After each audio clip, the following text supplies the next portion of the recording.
नमस्कार। आकाशवाणी जयपुर अजमेर से प्रस्तुत है प्रादेशिक समाचार।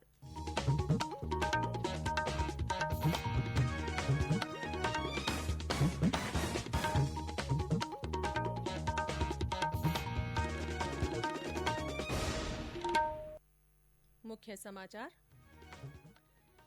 राज्य के 6 नगर निगमों में चुनाव के लिए आज आखिरी दिन बड़ी संख्या में नामांकन हुए दाखिल। प्रत्याशियों के साथ समर्थकों की भीड़ आई नजर। प्रदेश में कल से मूंग, उड़द और सोयाबीन की खरीद के लिए पंजीयन होंगे शुरू। आगामी आदेशों तक मूंगफली के पंजीयन स्थगित।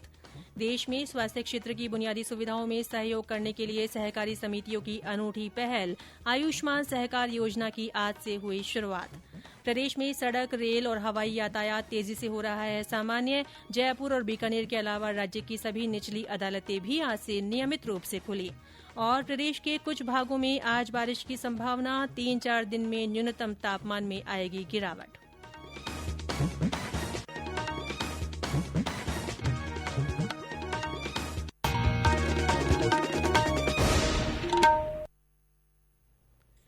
समाचारों के साथ मैं रितिका गुप्ता। और अब समाचार विस्तार से। कोविड-19 महामारी के खिलाफ देश एकजुट होकर लड़ रहा है। आप भी हमारे साथ सुरक्षा और बचाव के 3 आसान एहतियाती उपायों का संकल्प लें। मास्क पहनें, 2 गज की दूरी है जरूरी, सुरक्षित दूरी बनाए रखें, हाथ और मुंह साफ रखें। और अब आगे के समाचार। जयपुर, जोधपुर और कोटा शहरों के 6 नगर निगमों में पार्षदों के चुनाव के लिए आज बड़ी संख्या में नामांकन पत्र दाखिल किए गए। नामांकन भरने का आज अंतिम दिन था और कांग्रेस, भाजपा तथा आरएलपी के प्रत्याशियों की सूचियां कल शाम से लेकर आज सुबह तक जारी होती रहीं।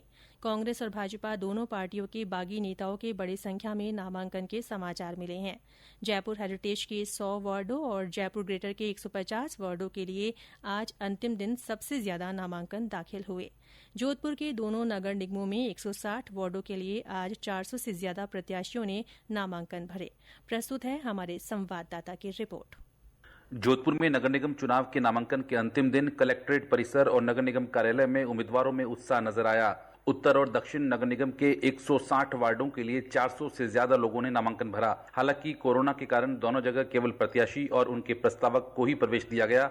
दोनों जगह मुख्य द्वार पर भी उम्मीदवारों के समर्थकों को इकट्ठा होने से पुलिस रोकती रही। प्रत्याशियों को सोशल डिस्टेंस के साथ रखी गई कुर्सियों पर बैठाया गया। नामांकन दाखिल करने के लिए बारी बारी से प्रत्याशियों को रिटर्निंग अधिकारी के पास भेजा गया। कोविड-19 गाइडलाइन की पालना के लिए पुलिस और प्रशासन के अतिरिक्त इंतजाम रहे। नामांकन के दौरान कुछ उम्मीदवार अंतिम समय तक दौड़ते हुए पहुंचे। आशीष, आकाशवाणी समाचार, जोधपुर। उधर कोटा उत्तर के 70 वार्डों के लिए और कोटा दक्षिण के 80 वार्डों के लिए भी नामांकन भरने के वास्ते प्रत्याशियों का जमावड़ा देखा गया। कोटा नगर निगम के चुनाव को लेकर सरगर्मियां तेज हो गई है। 70 सीटों वाले कोटा उत्तर और 80 सीटों वाले कोटा दक्षिण नगर निगम में आज नामांकन के आखिरी दिन नामांकन केंद्रों पर भारी भीड़ जमा रही। राज्य के दोनों ही प्रमुख दलों के प्रत्याशियों ने आज अपने पार्टी सिंबल के साथ नामांकन पत्र दाखिल किया। वहीं कई निर्दलीय प्रत्याशी भी इस बार अपना भाग्य आजमा रहे हैं। सुबह से ही नामांकन केंद्रों पर प्रत्याशियों की भारी भीड़ रही। कोरोना के चलते निर्वाचन विभाग द्वारा इस बार 15 स्थानों पर नामांकन पत्र लिए गए। कोटा उत्तर में 3,32,655 मतदाता है, जिनके लिए 555 मतदान केंद्र बनाए गए हैं। वहीं कोटा दक्षिण में 3,76,313 मतदाता है, जिनके लिए 622 मतदान केंद्र बनाए गए हैं। विपिन तिवारी, आकाशवाणी समाचार, कोटा।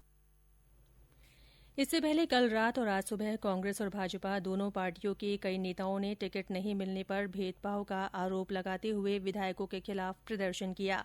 इन नगर निगमों में कल नामांकन पत्रों की जांच होगी। 22 अक्टूबर तक नाम वापस लिए जा सकेंगे। 23 अक्टूबर को चुनाव चिन्हों का आवंटन होगा और प्रत्याशियों की सूची जारी होगी। 29 अक्टूबर और 1 नवंबर को 2 चरणों में पार्षदों के चुनाव के लिए मतदान होगा। इधर राज्य निर्वाचन आयोग के आयुक्त पीएस मेहरा ने नगर निगम चुनाव के तहत पोस्टर, बैनर, स्टीकर या अन्य प्रचार सामग्री लगाकर शहर का सौंदर्य बिगाड़ने वालों के खिलाफ कार्रवाई के निर्देश दिए हैं। इस बीच जयपुर जिला निर्वाचन अधिकारी अंतर सिंह नेहरा ने आज निगम चुनाव के दौरान कानून और शांति व्यवस्था के संबंध में पुलिस अधिकारियों की बैठक ली। प्रदेश में कल से मूंग, उड़द और सोयाबीन की खरीद के लिए पंजीयन शुरू होंगे। सहकारिता विभाग के प्रमुख शासन सचिव कुंजीलाल मीणा ने बताया कि आगामी आदेशों तक मूंगफली के पंजीयन स्थगित किए जा रहे हैं। उन्होंने बताया कि केंद्र सरकार की नोडल एजेंसी नेफेड ने समर्थन मूल्य पर मूंगफली खरीद करने में असमर्थता जताई है। राज्य सरकार ने किसानों के हित में केंद्र को नेफेड के माध्यम से मूंगफली की खरीद करवाने के लिए अनुरोध किया है।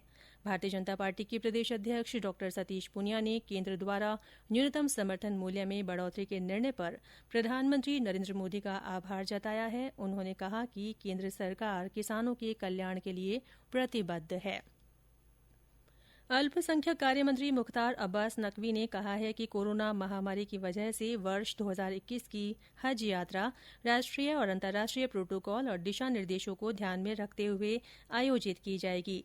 नई दिल्ली में हज 2021 की समीक्षा बैठक की अध्यक्षता करते हुए उन्होंने कहा कि अगले साल हज यात्रा जून-जुलाई में आयोजित करने का कार्यक्रम है, लेकिन इस बारे में अंतिम फैसला उचित समय पर और सऊदी अरब तथा भारत सरकार के दिशा निर्देशों के अनुसार किया जाएगा। ये समाचार आकाशवाणी जयपुर अजमेर से प्रसारित किए जा रहे हैं। समाचार अभी और भी हैं, लेकिन उससे पहले ये संदेश। चलो मिलकर एक शुरुआत करें, चलो एक फैसला आज करें, मास्क नहीं तो टोकेंगे, कोरोना को रोकेंगे, चलो एक इरादा करते हैं, चलो कुछ वादा करते हैं, मास्क नहीं तो टोकेंगे, कोरोना को रोकेंगे। समाचारों में एक बार फिर से आपका स्वागत है। केंद्रीय कृषि मंत्री नरेंद्र सिंह तोमर ने आज आयुष्मान सहकार योजना की शुरुआत की। ये योजना देश में स्वास्थ्य क्षेत्र की बुनियादी सुविधाओं में सहयोग करने के लिए सहकारी समितियों की अनूठी पहल होगी। आयुष्मान सहकार योजना राष्ट्रीय सहकारी विकास निगम एनसीडीसी ने बनाई है। श्री तोमर ने कहा कि आने वाले दिनों में एनसीडीसी सक्रिय सहकारी समितियों को 10,000 करोड़ रुपए तक का ऋण दे सकती है। उन्होंने कहा कि वैश्विक महामारी के मद्देनजर अधिक से अधिक सुविधाएं बढ़ाने पर जोर दिया गया है। प्रदेश में कोरोना संक्रमण के मामलों में कमी देखी जा रही है। आज लगातार तीसरे दिन संक्रमण के 2,000 से कम नए मामले सामने आए। पिछले 24 घंटों में 2,194 लोग संक्रमण से मुक्त हुए हैं, वहीं 12 लोगों की मृत्यु हुई है। सक्रिय मामलों की संख्या घटकर 20,893 रह गई है। आज रिपोर्ट हुए 1,960 मामलों में से सबसे ज्यादा 371 मामले जयपुर में और 309 मरीज जोधपुर में मिले। इस बीच प्रदेश में सड़क, रेल और हवाई यातायात तेजी से सामान्य होता जा रहा है। हमारे संवाददाता ने बताया कि निजी बसों के साथ इन दिनों बड़ी संख्या में रोडवेज की बसें चल रही हैं। वहीं पिछले एक सप्ताह में जयपुर एयरपोर्ट पर भी यात्री भार में बढ़ोतरी दर्ज की गई है। राजस्थान रोडवेज द्वारा कल 2,100 से ज्यादा गाड़ियों का संचालन किया गया, जिसमें करीब 3,80,000 लोगों ने यात्रा की। आने वाले दिनों में रोडवेज द्वारा बसों की संख्या और बढ़ाने की संभावना है। उत्तर पश्चिम रेलवे भी कल से 56 नई विशेष रेल सेवाएं शुरू करेगा। पहले से संचालित 62 विशेष रेल सेवाओं के साथ अब उत्तर पश्चिम रेलवे द्वारा कुल संचालित रेलों की संख्या बढ़कर 128 हो जाएगी। उधर जयपुर एयरपोर्ट से रोज औसत 28 उड़ानें संचालित हो रही हैं। सितंबर के मुकाबले औसत यात्रियों की संख्या भी 4,350 से बढ़कर 4,850 तक जा पहुंची है। जनजीवन को पूरी तरह पटरी पर लाने के लिए यातायात सुविधाएं बढ़ाकर सरकार अपना काम कर रही है। अब बारी हमारी है, हमें भी जिम्मेदार नागरिक और एक जिम्मेदार यात्री होने का परिचय देना है। जितेंद्र द्विवेदी, आकाशवाणी समाचार, जयपुर। जयपुर और बीकानेर के अलावा राज्य की सभी निचली अदालतें आज से नियमित रूप से खुल गई हैं। अदालतों में कामकाज वीडियो कॉन्फ्रेंसिंग के माध्यम से भी जारी रहेगा। कोविड-19 महामारी के दिशा निर्देशों के अनुसार सभी अदालतों में इसके बचाव के लिए एहतियाती उपाय किए गए हैं। जयपुर और बीकानेर में 1 नवंबर तक पूर्व निर्धारित प्रक्रियाओं के अनुसार ही काम होगा। इधर राजसमंद जिले का नाथद्वारा स्थित श्रीनाथ जी मंदिर आज से आम श्रद्धालुओं के लिए खोल दिया गया है। नाथद्वारा मंदिर मंडल ने दर्शनों के दौरान कोविड गाइडलाइन की पालना के पुख्ता प्रबंध किए हैं। देश में कोरोना के विरुद्ध चलाए जा रहे जन आंदोलन के तहत विभिन्न माध्यमों से लोगों को जागरूक किया जा रहा है। प्रदेश में भी कई कार्यक्रमों के जरिए जनता से सतर्क रहने की अपील की जा रही है। बीकानेर में हारेगा कोरोना जीतेगा बीकाणा अभियान के दौरान आज जिला कलेक्टर ने ई संकल्प की शुरुआत की। जन आंदोलन में विभिन्न हस्तियां पूरा सहयोग कर रही हैं। इसी कड़ी में अंतर्राष्ट्रीय पैरा एथलीट शताब्दी अवस्थी ने आकाशवाणी के जरिए लोगों से कोरोना महामारी से बचाव के लिए पूरी सावधानी बरतने की अपील की।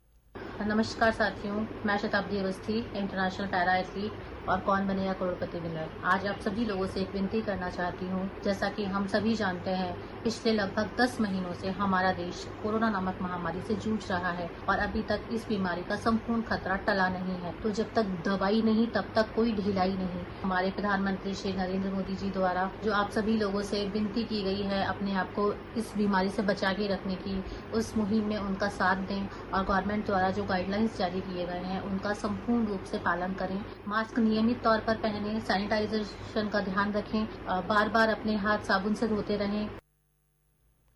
आकाशवाणी जयपुर ने अपने समाचार बुलेटिनों में जनता के नाम जनता के संदेश विशेष श्रृंखला शुरू की है। इसी के तहत सुनिए हमारे एक और श्रोता का संदेश। मैं पठान खान गजू कितनौरिया बाड़मेर से बोल रहा हूँ। मैं एक संदेश आकाशवाणी के माध्यम से देना चाहता हूँ जो कोरोना है उसके बारे में। कोरोना की सावधानी रखनी जरूरी है। पहले तो अपने 20 सेकंड हाथ धोना चाहिए। दूसरा, अपने को मास्क लगाना जरूरी है। तीसरा, अपने को 2 मीटर की दूरी रखनी जरूरी है और बुजुर्गों को सावधान रखें और बच्चों को सावधान रखें। धन्यवाद। आकाशवाणी के ही एक नियमित श्रोता बाड़मेर निवासी गणेश ने भी अपने संदेश के माध्यम से कहा कि कोरोना महामारी से बचाव के लिए 2 गज की दूरी और मास्क लगाना जरूरी है। उन्होंने कहा कि हाथ हरगिज न मिलाएं, नमस्ते से ही काम चलाएं। आकाशवाणी के माध्यम से सभी श्रोता कोरोना जन जागरूकता आंदोलन से जुड़ सकते हैं। इसके लिए आपको कोरोना जागरूकता संदेश रिकॉर्ड कर या टाइप कर हमारे व्हाट्सएप नंबर 9414052368 पर भेजना है। चयनित संदेशों को आगामी बुलेटिनों में शामिल किया जाएगा। मुख्यमंत्री अशोक गहलोत ने राष्ट्रीय स्वास्थ्य मिशन एनएचएम के अंतर्गत सामुदायिक स्वास्थ्य अधिकारी सीएचओ के 6,310 पदों पर प्रक्रिया में चल रही भर्ती में 1,500 अतिरिक्त पद जोड़ने का निर्णय लिया है। अब सीएचओ के कुल 7,810 पदों पर भर्ती होगी। मुख्यमंत्री ने इसके लिए एनएचएम की ओर से प्रस्ताव का अनुमोदन कर दिया है। गौरतलब है कि प्रदेश के सभी जिलों में चिकित्सा और स्वास्थ्य केन्द्रों के लिए सीएचओ के पदों पर संविदा के आधार पर भर्ती की जा रही है।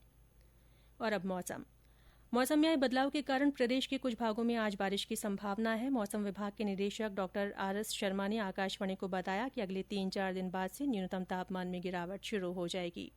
पिछले 2-3 दिनों से राज्य के दक्षिणी भागों में मेघ गर्जन के साथ कहीं कहीं हल्के से मध्यम दर्जे की बारिश दर्ज हुई है। इसके अलावा राज्य के काफी स्थानों पर आसमान में बादल भी छाए हुए हैं। इस सिस्टम का असर अभी भी अगले 24 घंटों तक देखने को मिल सकता है। अगले 24 घंटों के दौरान साउथ राजस्थान के विशेष रूप से उदयपुर संभाग और कोटा संभाग के जिलों में कहीं कहीं हल्के दर्जे की बारिश होने की संभावना है। हालांकि 20-21 अक्टूबर से एक बार फिर से हवाओं का पैटर्न में बदलाव होगा और बारिश की संभावना विशेष रूप से नहीं होगी। इसके बाद यदि देखें तो राज्य के उत्तरी भागों में विंड पैटर्न एक बार फिर से नॉर्दर्ली यानी उत्तरी ठंडी हवाएं जो है वो राज्य के उत्तरी भागों में प्रभावित हो सकती है। इससे न्यूनतम तापमान में 2-3 डिग्री की गिरावट होने की संभावना है। प्रदेश में महिलाओं और बालिकाओं की सुरक्षा के वास्ते लोगों को जागरूक करने के लिए पुलिस प्रशासन द्वारा चलाए जा रहे आवाज अभियान के तहत आज श्रीगंगानगर में प्रत्येक थाना क्षेत्र में ग्राम पंचायतों में अपनी बात बैठक का आयोजन कर महिलाओं की सुरक्षा के लिए बनाए गए कानूनों की जानकारी दी गई। प्रधानमंत्री नरेंद्र मोदी इस महीने की 25 तारीख को आकाशवाणी से मन की बात कार्यक्रम में अपने विचार साझा करेंगे। श्रोता अपने विचार और सुझाव नमो ऐप या माई जीओवी ओपन फोरम पर भेज सकते हैं। और अंत में मुख्य समाचार एक बार फिर। राज्य के 6 नगर निगमों में चुनाव के लिए आज आखिरी दिन बड़ी संख्या में नामांकन दाखिल हुए। प्रत्याशियों के साथ समर्थकों की भीड़ नजर आई। प्रदेश में कल से मूंग, उड़द और सोयाबीन की खरीद के लिए पंजीयन शुरू होंगे। आगामी आदेशों तक मूंगफली के पंजीयन स्थगित कर दिए गए हैं। देश में स्वास्थ्य क्षेत्र की बुनियादी सुविधाओं में सहयोग करने के लिए सहकारी समितियों की अनूठी पहल आयुष्मान सहकार योजना की आज से शुरुआत हो गई है। प्रदेश में सड़क, रेल और हवाई यातायात तेजी से सामान्य हो रहा है। जयपुर और बीकानेर के अलावा राज्य की सभी निचली अदालतें भी आज से नियमित रूप से खुल गई हैं। और प्रदेश के कुछ भागों में आज बारिश की संभावना है। 3-4 दिन में न्यूनतम तापमान में गिरावट आएगी। इसी के साथ प्रादेशिक समाचार बुलेटिन समाप्त हुआ। नमस्कार।